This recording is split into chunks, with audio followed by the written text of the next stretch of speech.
Welcome back to my channel. আশা করি তোমরা সবাই খুব ভালো আছো আর আমিও ভালো আছি। নতুন একটা ভিডিওতে তোমাদের সবাইকে স্বাগত জানিয়ে ভিডিওটা শুরু করছি। যে যেখান থেকে ভিডিওটা দেখছো প্রত্যেককে জানাই নতুন একটা ভিডিওর ওয়েলকাম।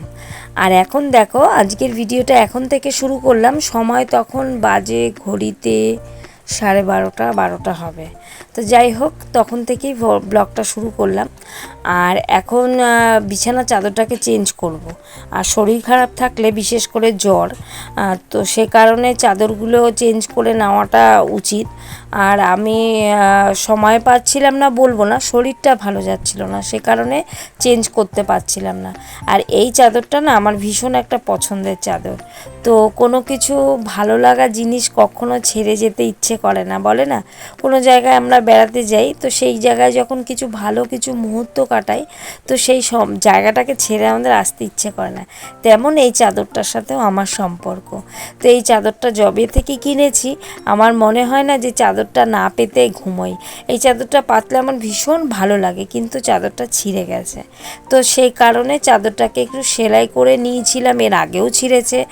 আর সেই সময়টা যে ছিঁড়েছে সেটা আমার ছেলে স্কুলের যে এক্সামের বোর্ডগুলো থাকে সেই বোর্ডের ক্লিপ লেগে ছিঁড়েছিল, ওটা পচে গেছে সেরকমভাবে নয়, ওইভাবে ছিঁড়ে গেছিলো। আর এখন ওই পাশ দিয়েই আবারও ছিঁড়ে গেছে। তো ভাবলাম যে না, তড়িঘড়ি করে বসে যাই আগে সেলাই করতে, চাদরটাকে চেঞ্জ করব। তো সেলাই আমার অলরেডি কমপ্লিট হয়ে এসছে। আর এরপরে বিছানাটাকে গোছাবো, আর বালিশের কাভারগুলোও কিন্তু আমি চেঞ্জ করে নেব। আর কিছু কিছু সময় এমনটা হয় শুধু চাদরটা চেঞ্জ করি, বালিশের কাভারগুলো আমাকে চেঞ্জ করা হয় না।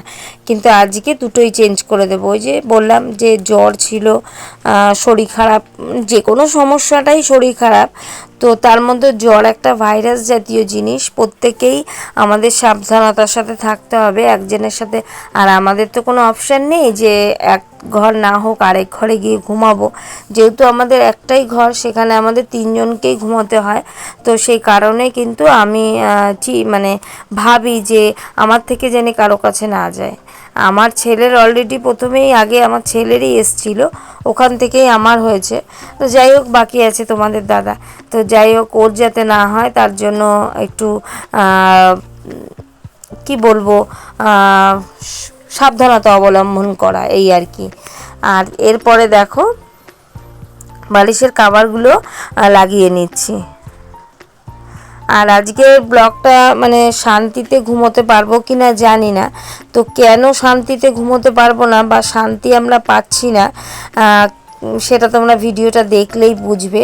না আমার শাশুড়ি মা, না আমরা, কেউ আমরা শান্তি পাচ্ছি না। কেন শান্তি পাচ্ছি না, আমাদের সাথে এত অশান্তি কিসের, সেটা জানতে গেলে তোমাদের তো ভিডিওটা দেখতে হবে। তো ভিডিওটা দেখতে থাকো, আশা করছি তোমাদের ভালো লাগবে।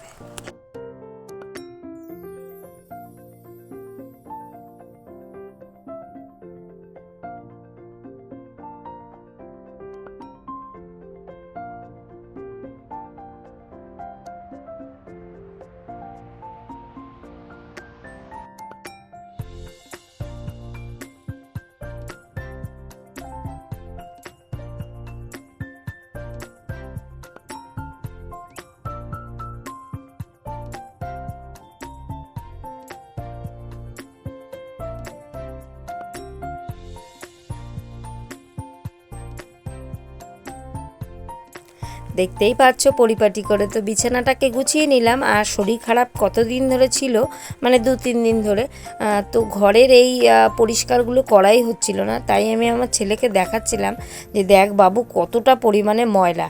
তো এই ময়লাগুলো আমি হয়তো আগে প্রত্যেক দিনই আমি এই কাজটাই করি, উল্টো উল্টো কাজ। আগে মানুষ পরিষ্কার করে তারপরে চাদর চেঞ্জ করে, আর আমি আগে চাদর চেঞ্জ করি তারপরে এই নোংরাগুলো পরিষ্কার করি। কেন জানি আগে মনেই থাকে না, তারপরেই গিয়ে মনে পড়ে। তো যাই হোক, এগুলো একটু পরিষ্কার করে নিলাম, কাজগুলো, তারপরে ফ্রেমগুলো, লাইটের ফ্রেম, তো সবটা লাস্ট মানে ভিডিও শেষে দেখলাম যে আমি ওই দিকে যে পরিষ্কারগুলো করেছি সেগুলো আমার ভিডিওই করা হয়নি। ওই পাশেও অনেক ময়লা ছিল, সেগুলো আমি পরিষ্কার করেছিলাম। তো যাই হোক, আমার ঘরটা তো পরিষ্কার হয়ে গেল, এটাই আমার কাছে অনেক। আমার ঘরটাকে পরিষ্কার করার ইচ্ছে ছিল, আরও ডিপ ক্লিন করার, কিন্তু আমি পেরে উঠতে পারছি না। সেটা হচ্ছে এক সময় যখন হচ্ছে তখন আমার শরীরটা একটু পারমিট করেনি, আর যখন পারমিট করছে তখন আমার সময় নেই, এই আর কি।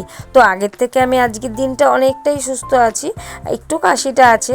আর এই যে দেখো, বৃষ্টি অলরেডি চালু হয়ে গেছে, আর জলও কতটা পরিমাণে বেড়ে যাচ্ছে। অনবরত বৃষ্টি হবে আর জল বাড়তেই থাকবে। আমাদের কপাল থেকে আর দুর্ভাগ্য যাবে না। এই দুর্ভোগ আবারও কতক্ষণ থাকে বা কতদিন থাকে সেটাও আমরা জানি না। এদিকে আমার রান্নাঘর কিন্তু পরিষ্কার করে নেওয়া হয়ে গেছে, আর এই দুধটাকেও গরম করে নিয়েছে। আর আমার ছেলে নিয়েছে ছুরি কাঁচি, আলু ভাজা করবে, এই করবে সেই করবে। আর আমার কিন্তু টিপমেন এই যে অ্যালোভেরা জেল, আমার ফেসের যত্ন নেওয়ার জন্য এটা সব থেকে দামি একটা জিনিস, কিন্তু আমাদের কোনো পয়সাই লাগে না। আর এখানে আমি রান্না করেছিলাম আজকে, যেহেতু শুক্রবার, নিরামিষ, ঝিঙা আলু পোস্ত, সামান্য একটু আলু ভাজা, আর লাল শাক করেছিলাম আমের আর টমেটো দিয়ে চাটনি করেছিলাম, উচ্ছে দিয়ে ডাল করেছিলাম। আর লাল শাকটা করেছিলাম, খুব টেস্ট হয়েছিল। সেটা হচ্ছে বাদাম শুকনো লঙ্কা ভেজে গুঁড়ো করে। আর ওই কালো প্লাস্টিকে আছে কিন্তু পাঁপড় চাটনির সাথে খাওয়ার জন্য। তোমাদের কেমন লাগলো আজকের মেনুটা আমাদের কমেন্টে কিন্তু জানিও। আর তারপরে দেখো চলে এসেছি সন্ধেবেলা। আমি আগে বিকেলবেলা কাজে চলে গেছিলাম, কাজ থেকে চলে এসেছি, তারপরে বসিয়ে দিয়েছি চা। আর চাটা আজকে তোমাদের দাদা একাই খাবে, যেহেতু মা দেখলাম এসে ঘরে নেই। মা মনে হয় কারো বাড়িতে গেছে, মায়ের যে পরিচিত তাদের বাড়িতে গেছে। তাই চাটা আজকে একটু পরিমাণে বেশিই ছিল, আর তোমাদের দাদা ভেবেছিল হয়তো আমি খাবো। অনেক সময় এমনটা হয় যে এক কাপের মধ্যে নিয়ে নিই, ও খেয়ে আমার জন্য রেখে দেয়। তো যাই হোক, এখানে রাতেবেলা চলে এসেছি। এখানে আমি ছোলার ডাল ভিজিয়ে রেখেছিলাম, বাবু এনেই ভিজিয়েছে, আমি ছোলার ডাল খাবে রাতে তার জন্য। আর রাতেবেলা আমি বানাবো ছোলার ডাল আর সাথে রুটি। আর যেই কথাটা তোমাদের বলছিলাম যে দুর্ভোগ হয়তো আমি, আমার শাশুড়ি বা আমাদের কপাল থেকে যাবেই না, রাতে নিশ্চিন্তে ঘুমাতেও পারবো না আমরা হয়তো, কেননা বৃষ্টি অনবরত পড়ে যাচ্ছে। আর বৃষ্টি যখনই পড়ে আমাদের মাথায় একটা দুশ্চিন্তা থাকে, এই বুঝি আমাদের ঘরে জল উঠবে, এই বুঝি আমাদের ঘরে জল উঠবে। আর তোমরা তো জানোই ঘরে জল উঠলে কি পরিস্থিতি হয়। যারা আমার এই ভিডিওটা দেখছো বা যারা আমার আগের ভিডিওগুলো দেখেছো তারা তো জানোই। আর যারা আমার নতুন বন্ধু আর আমার ভিডিওটা দেখোনি, আমাদের ঘরে জল ঢুকলে কি পরিস্থিতি হয়, তাদেরকে বলছি প্লিজ আমাদের পেছনের ভিডিওগুলো একটু দেখে আসো, দেখতে পারবে আমাদের জলের জীবনযাপনটা কীরকমভাবে কাটে সেই সময়টা। তো সেই কারণে আমাদের ভেতরে একটা আতঙ্ক থাকে যে এই বুঝি জল উঠছে, মানে জল হচ্ছে, বৃষ্টি হচ্ছে, আমাদের ঘরে জল আসবে। এই যে অলরেডি কিন্তু দেখো একদম মুখোমুখি জল চলে এসছে। প্রথমে মায়ের ঘরে ঢুকবে, তারপরে গিয়ে আমাদের ঘরে ঢুকবে। অনেকটাই জল, আর রাতভর কিন্তু বৃষ্টি হয়েও যাচ্ছে। আর জানি না কতটা কি হবে, ঘরকে বাঁচাতে পারবো কি না এই জলের হাত থেকে। আর আজকে ছোলার ডালে আমি কোনো মশলা বাটিনি, জাস্ট জিরের গুঁড়ো আর লঙ্কা চিড়ে দিয়েছি, জিরে ফোড়ন দিয়েছি, শুকনো লঙ্কা, টমেটো আর ঘি আর গরম মশলা, জাস্ট এগুলো দিয়েই বানিয়ে নিয়েছি ছোলার ডাল। আমি অন্য দিন কিন্তু টমেটো, আদা, জিরা এগুলো সব মিক্সিতে পেস্ট করি, লঙ্কা। তো বাবু বললো আজকে ছোলার ডালটা একটু মিষ্টি মিষ্টি খাবে। আমার বাবুর খুব পছন্দ হয় যে ছোলার ডাল একটু মিষ্টি মিষ্টি টাইপের। তো সব সময় সবার পছন্দের মতো করতে হয়, এক একজনের মত এক এক রকম থাকে, কেউ ঝাল পছন্দ করে, কেউ মিষ্টি পছন্দ করে। আমারও ছোলার ডালটা যথারীতি মিষ্টিই ভালো লাগে, বিশেষ করে মিষ্টির দোকানের যে ছোলার ডালের সাথে পুরি দেয়, ভীষণ ভালো লাগে। তো যাই হোক, আমিও আজকে মিষ্টি মিষ্টি ছোলার ডালই বানিয়ে নিলাম। তো আজকের ভিডিওটা কিন্তু এখানেই শেষ করব, আবারও দেখা হবে তোমাদের সাথে নেক্সট কোনো ভিডিওতে। তোমরা সবাই সুস্থ থেকো, ভালো থেকো, আজকের মতো টাটা।